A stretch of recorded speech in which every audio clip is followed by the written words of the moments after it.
Now you go to Penn State, it's a very similar conversation as Missouri. They get a new offensive coordinator.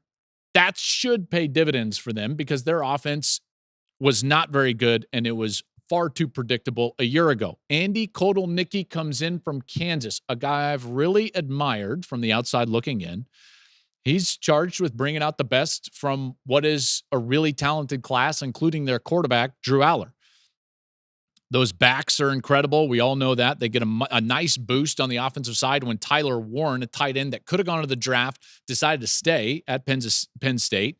And the defense should be really good. I understand Manny Diaz moves on, but they bring in a former head coach. Those eyes are always good, at least in my estimation. Tom Allen, the former head coach at Indiana, comes into Penn State, and that's a defense that still should be very aggressive and very good. Abdul Carter is one of the best players in the country. They've got Kevin Winston in the back end. And then, like Missouri, their schedule sets up favorably for them in the Big Ten. They avoid Michigan, their worst matchup, and Oregon. They get Ohio State in Happy Valley. So that's a team to watch out for right there at Penn State. Now we get into the top 10. Number 9, Utah. Death taxes, Utah football. This is my pick in the Big 12. Utah is really good, really tough. And I know the Big 12 teams are not going to want to hear this, and I understand that some of those places are tough to play in. Salt Lake City and Utah is now the toughest place to play in the Big 12, period. Period. That home field advantage is real. They are incredible at home. And when healthy, this is one of the best teams in the country. Cam Rising, back at quarterback. Keithy, back at tight end. These guys, when they're on the field, what do? Win the conference. That's what they've done each of the last 2 times that they've been on the field and healthy. They've won the Pac-12 and gone to the Rose Bowl. What should make us think that this will be anything different in the Big 12? It won't. It won't. Kyle Whittingham is one of the top 3 or 4 coaches in all of college football. This might be his last year. We don't know that for sure. They've named a coach in waiting, Morgan Scalley, their defensive coordinator. This could be a swan song for a guy that has been as good as any in the country. You think that team's not going to play hard for him? You think that defense is not going to play hard? They're aggressive. They've got a great home field. They got a veteran quarterback. Watch out for Utah. They are my pick in the Big 12. My next 2, 8 and 7, I kind of thought about them together as well. So it's going to be Alabama and Michigan. And here's the conversation with Alabama and Michigan. A lot of unknowns for 2 programs that we expect a lot out of.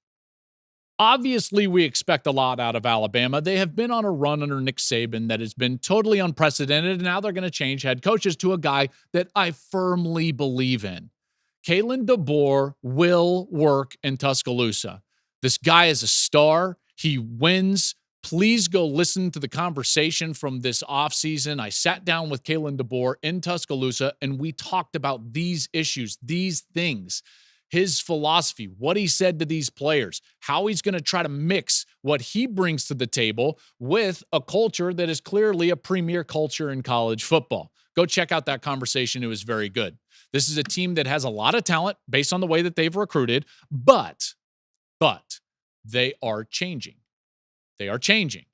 This is an outside culture. This is going to be difficult. This is not a schedule that sets up very favorably for Alabama. I'm very interested to see how this all plays out.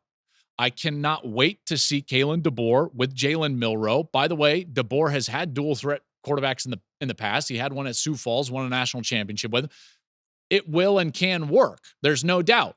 So why do I have Michigan ahead of Alabama? Well, actually, I think it's actually pretty easy. They're both changing head coaches, and yet one went from within and is not changing their culture. You see, when you go to Alabama, you have this understanding that everything is different. Everything is different. Names, culture is going to be a little bit different. They are going to operate a little bit differently. At Michigan, you go to Michigan and you walk in and you're like, oh man, so everything's different. They look at you cross-eyed because they're like, no, nothing's changed. Everyone is different, but nothing has changed. That's a difference from Alabama. Plus, Michigan just beat Alabama. That's why I've got Michigan at number 7. They're going to have to figure out the quarterback position, and I think that's the biggest question mark. There's no doubt. But I will say this, for whoever takes the snaps, they're going to be able to run the football really well, especially under Sharon Moore, and he proved that in his job as acting head coach late last season. Defense is going to be outstanding. Defense is going to be one of the top 2 or 3 defenses in all of college football. Their interior defensive line is the top interior defensive line in the country, hands down. So that will give them a lot of runway to bring along a quarterback. Now, their schedule doesn't. They've got to face Texas in week 2. They're going to have USC coming in September. So they're going to have to be good right away. But I'm just going to throw this out there. Just throw it out there. I don't think anybody is expecting it except for them. What happens if they beat Texas? What happens if they beat Texas? Could happen. What if they run it 50 times? We've seen them do that. I think they'll lean on that run game. It might be Alex Orji, but Donovan Edwards, Khalil Mullings, those defensive tackles, they're going to be outstanding. So Alabama and Michigan at 8 and 7. At 6, the team that the more I study the season, the more I watch film, the more that I get ready, I'm like, you know what? This team is going to be really good. I actually probably should have put them at 5, but I didn't. That's Notre Dame. The more I look at it, folks, the more I'm just convinced that Notre Dame is going to be really strong. I think it's an intriguing opening game because they've got to go to a difficult place to play in what will be hot weather at Texas A&M. Tough environment, fan base, desperate for a big win. They're going to be fired up under Mike Elko. But Notre Dame is going to have a dominant defense. You know that's going to happen under Marcus Freeman. But that side of the ball, they returned several star players, including the Nagurski Award winner from last year, Xavier Watts. Benjamin Morrison, Howard Cross, all back on the defensive side. Then they get a really solid offensive coordinator in Mike Denbrock. So he comes back to Notre Dame after going with Brian Kelly to LSU. And now you're looking at this and you're like, Riley Leonard with his experience, Mike Denbrock, that defense. Well, hold on. They're going to be pretty good, right? So what's that schedule look like? Well, they get A&M in the opener. And then you start rolling through the games and you're like, when, eyebrows go up, when, and then you're like, wait, hold on a second. They're going to be 8-0. If they beat A&M, they'll be 8-0 when they host Florida State at home. You think that's not going to be a raucous environment? And then you start to look at it, and because of some of their neutral site games and games they play, they only go to a true road game 3 times. 3 times. There are only 3 true road games. A&M to start the year, Purdue, and USC in the season finale. So the middle of the year, so they go on the true road game week 1 and then to end things with USC. And in the middle of the year, they only go on a true road game once. Watch out for Notre Dame. I know people are going to roll their eyes. Oh, Notre Dame, they're always so hyped. Okay. I'm just saying they feel a lot like Washington from last year. They just do. And I had Washington last year. At this point, I put them 5th. And I should have had the courage to put Notre Dame 5th, but I didn't because I put Ole Miss at 5. Ole Miss is really talented. Lane Train coming in the portal like just an absolute freight train. They have Jackson Dart back. They just won 11 games. They've got it figured out with NIL. They're building a great roster. Dart's going into his 3rd year, so they've got this experience factor.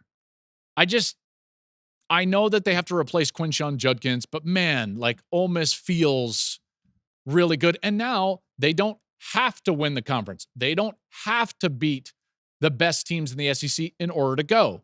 So now all of a sudden you look at a playoff berth and you're like, oh, yeah. Well, that can absolutely happen. A reasonable schedule by SEC standards. They have to play Georgia, but that one's at home. They get a home game versus Oklahoma and a road game at LSU. That's not bad in that conference. So Ole Miss is a team that I've got at 5. If I had courage, I would have put Notre Dame at 5, but I didn't. Top 4. Everybody's going to have the same top 4, different order. Here comes my top 4. Number 4, Oregon Ducks. I've said it many times. If I had to buy stock in a young head coach, it would be stock in Dan Lanning. I'm really bullish on Lanning, what he's doing in Eugene. He had an opportunity to leave for some of the biggest jobs and maybe the biggest job in all of college football and didn't. Why? Because he's got the resources and the culture to win at Oregon. And not just like, yeah, win some games. I think Dan Lanning will win a national championship at Oregon. I don't know if it's going to be this year, but I'll tell you what, this team is damn good. They are physical at the line of scrimmage. Of all the teams going into the Big Ten, the new Big Ten teams, so all these West Coast teams, Oregon is going to be the one that all the Big Ten teams are actually surprised with their physical nature. I really believe that. I understand they lost twice to Washington and they couldn't get over the Penix hurdle. I get that. I really do. But boy, this roster is fantastic. Dylan Gabriel with their offensive coordinator, Will Stein, is a good fit. I think Gabriel is going to be better for Oregon than what he was for Oklahoma because of what I described earlier. Their fit with their personnel was just not the same. And what you're seeing from an odds standpoint in terms of a Heisman Trophy favorite for Dylan Gabriel is a lot of that stylistic play. What he's going to be asked to do for Will Stein and Dan Lanning and that Oregon offense is right up his alley. That defense is incredible. They've got blue chip recruits everywhere in the defensive front seven. They only allowed 5 sacks in 14 games last season. That's the best in the country. So Oregon at number 4, I'm a big fan of. Number 3 is Texas. Texas is, we can stop with the Texas is back and question marks and everything. Texas is just one of the best teams in the country. We understood that last year. They came out there and rolled it up. I mean, they played great. Sark has built a top-tier, upper echelon team, regardless of conference. This whole whoa, how will they do in the SEC? Fine. They're going to do fine. They are really good. Did you not see them roll into Tuscaloosa and beat the Tide in Alabama last year? They're going to be fine. Sark has gone from 5 wins in his first year to 8 in his second to 12 last year. That just is going to continue. This is a playoff team. This is a team that can win the SEC. Quinn Ewers is back for his 3rd year as a starter. This is a guy that could win the Heisman Trophy if he plays well at all. The defense is the question mark because that was where they struggled last year. I thought that their matchup against Washington was their worst matchup of any of the playoff teams because of their question marks in the secondary. Now they lose some of that beef up front on their defensive line. And what will be tested early when they travel to Ann Arbor is what? Their defensive line, their run defense. That's going to be something to watch for. They play Michigan, Oklahoma, Georgia in their first 7 games. Now we get ready for our final 2. And everybody knows who the final 2 are. Almost every single preseason top 25 is going to have these 2 teams. And so where should they be ranked? It's Ohio State and Georgia. Where should they be ranked? Well, let's take a look at a little bit of a tail of the tape before I unveil exactly where I'm going to have them. Georgia and Ohio State were great last year, although underachieving. They both thought that they were going to have national championship aspirations, did not do that. They both thought that they were going to have conference championship aspirations, did not do that. And they return a lot of starters, 12 starters for Georgia, 14 starters for Ohio State. Georgia's schedule is much tougher than Ohio State, and the odds makers are basically putting it right about the same deal. Georgia's a little bit better, the favorite to win the national title. Ohio State, right there. So what does this come down to? So for me, it comes down to this, and it's roster construction. You can say that it's all about talent, but I think that in the last couple of years, it's shifted from talent to veteran talent. You've got to add that veteran aspect. That's why we saw TCU in the national championship. That's why we saw Washington and Michigan in the national championship. That's why Michigan won the national championship. And when you look towards veteran talent, then it's clear to me that the number 1 team in the country in the preseason should be and is for me Ohio State. So Ohio State is going to be number 1 and Georgia is going to be number 2. Now, I know what Bulldogs fans are going to say. They're going to think of this as a slight, but I can just tell you right now, these 2 teams are upper echelon. They are my favorites. I feel like they're going to face off in the national championship game, and I hope that they do because that's a game that I would love to see. Georgia is excellent. Carson Beck is such a good player. They've won 46 of their last 48 games, which is just insane. Kirby Smart is right now the best coach in college football.